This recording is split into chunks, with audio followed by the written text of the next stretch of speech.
Hello, it's Dr. Crina from Round with Vet. It's time for a Q&A.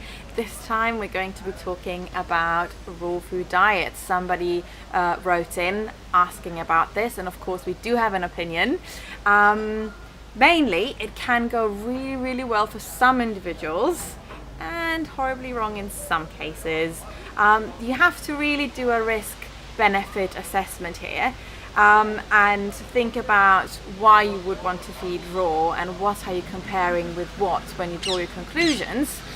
There is probably one pro, which is that when you're feeding raw, you're feeding real food ingredients, whole food, which is probably a good thing considering lots of the particularly cheap supermarket food is very processed and you don't want to be feeding that. That's pretty much it on the pro front. The con front starts with the obvious. It's actually really, really risky in terms of infection. Lots of it is really quite contaminated with things like Salmonella, Campylobacter and E. coli. You have the argument of, that romantic wild animal idea. Obviously they are eating raw food when they devour a carcass, but that's very, very different from the raw food you would be feeding your pet. And your pet is just that, a pet, a domestic animal that's cohabitated with humans for thousands of years. They have very, very different needs, nutritionally speaking, and also different digestive tracts from their wild ancestors.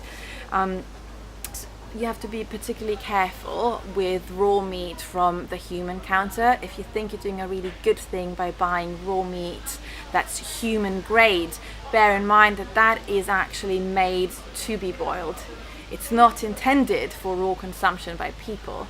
Whereas the raw food pet companies typically process it so that it's less a risk.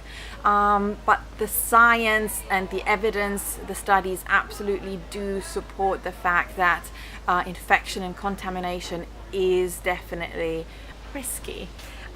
Ultimately, there is a huge variety in the quality of raw foods out there. Whereas if you buy a premium commercial pet food, you get a really, really good product that's safety tested and it's appropriate for the lifestyle that your pet leads and the life stage that your pet is at.